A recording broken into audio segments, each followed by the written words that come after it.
Yo people, welcome back to the YouTube channel. You already know what time it is. It's time for the Real Madrid versus Chelsea review.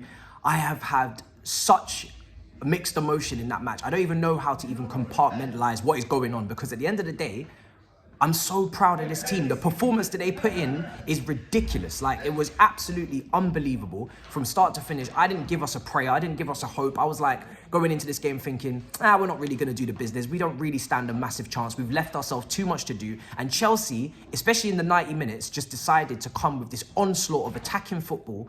And they were so direct. They were so aggressive. They were so committed to the cause, and they believed. They really did believe. And we had Real Madrid on the ropes the whole 90 minutes. So although we're out, I'm kind of in this weird state of just so proud. And the amount of times I've had to say that as a Chelsea fan under this Thomas Tuchel team is ridiculous.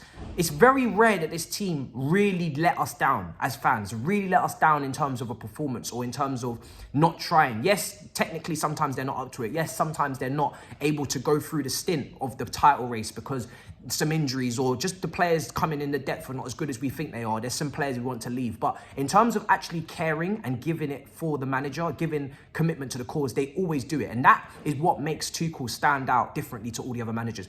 Through all this rocky period that we continue to keep having, most sets of players would have down tools by now. You know, manager would have been gone. You know, this is the yearly, or every 2 year cycle at Chelsea. The manager starts well, he does the business, he maybe wins something, and then the players down tools. That doesn't seem like it's going to happen under this manager. And that's what gives me the real hope for longevity. Because you can have talent, you can have ability, you can have tactical nous, you can have everything in the world as a manager, but if you don't have the respect of your players, they will overturn you at some point. And it doesn't look like that's going to happen here. So I'm just so proud, and we're so unlucky. And yes, we're going to get into all the different things, because Mason Mount, first of all, what a finish. Again, this guy, he stood up when he needed to stand up. He stood up tonight and he got us that first goal, that ever important first goal, the goal that made us hope, the goal that gave us a lifeline, that made us say, do you know what? We actually have an opportunity here. We actually have a chance of potentially getting back into this match. That just put us back into the conversation. And this is why, with Mason Mount, you have to critique in isolation. You have to obviously be honest. You have to analyze his game and say where he needs to develop and where he needs to improve. But you have to admit as well, this guy does turn up and he does respond to criticism. When his back is against the wall and people are questioning him and really maybe going over the top sometimes and being extreme with their criticism or slander even, this guy has shown time and time again he's got the mentality to improve, develop as a player, and continue to keep knocking on the door to showcase why he's in this Chelsea team. And like I said, you don't come through the most talented and gifted academy and actually make it without having some sort of ability. Yes, there are things he needs to improve, but today I was so proud of him stepping up and putting that ball in the back of the net against Courtois and setting us on our way. It was incredible. Rudiger, what a performance from him. Outside of the goal for Benzema, where maybe he could have marked him better, he gets that goal as well. A huge goal, a massive goal for him. Incredible to see, just the surging runs, the little tussles. You could see it as time went on in extra time. He was so tired. He was so, jaded. He was so exhausted. He had exerted every bit of ounce of energy onto that football pitch, and he still managed to return and continue to maybe take a foul or to block off a run or to run into those channels and defend on those counter-attacks. Because this Real Madrid pitch, this Bernabeu pitch is big. It's massive. I always, when I watch Real Madrid, I think that pitch is massive. The goals look bigger. Everything feels amplified.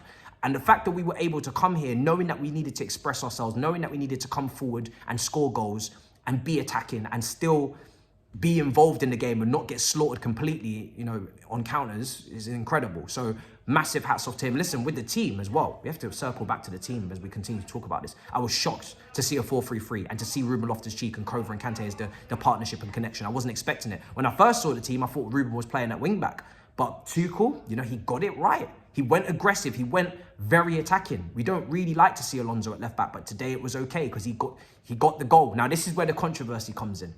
That goal for me should have stood. I'm not one of these guys that like to come on here and complain and talk about referees, because I always prefer to talk about Chelsea first and make sure that we covered ourselves before we start questioning outside factors. But that, for me today, and let me know what you think, because we've got a lot of rivals on this channel. Give me your honest opinions in the comments below. I feel that was harsh for that goal not to stand. I don't feel like his hand was really purposefully blocking the ball. I feel like he was in a natural position, and to call that as handball for me was a bit harsh. But even still, we still managed to get that third goal.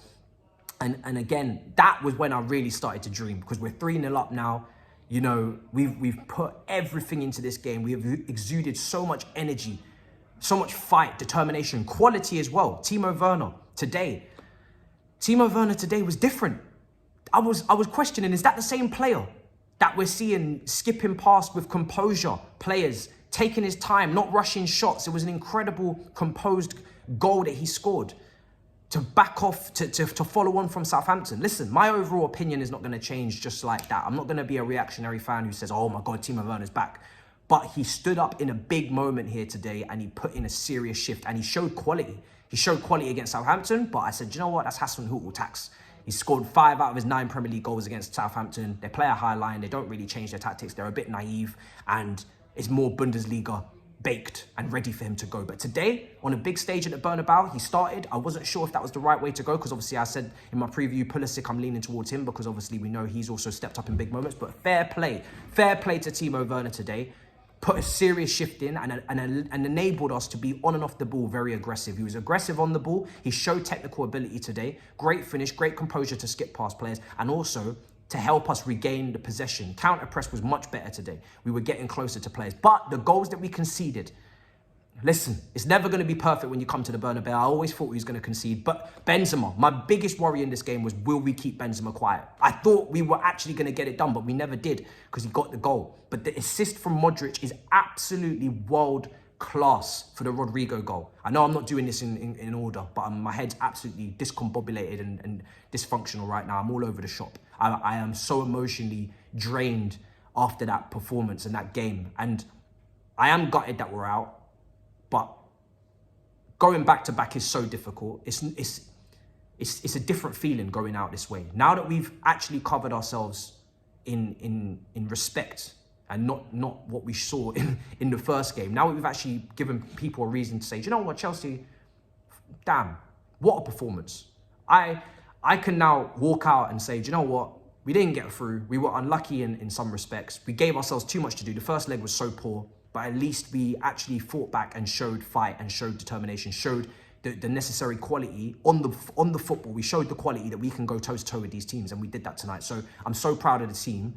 It's a different way to go out, and it doesn't feel as bad as it did maybe last week. But like I said, Modric with the assist for Rodrigo, it was just incredible. And we were 3-0 up. We could have been 4-0 up. It was an incredible save by Courtois as well. Courtois is probably Real Madrid's best player, alongside maybe Vinicius or maybe Modric. But Courtois, for me, if he doesn't make that save from Kai Havertz, and that, you know, that's a difficult save to make. It's an incredible save from Thibaut Courtois. As much as we banter him and we don't like him, it's a world-class save. It's an incredible save. He's one of the best keepers on the planet right now, if not the best. That save keeps Real Madrid in the match.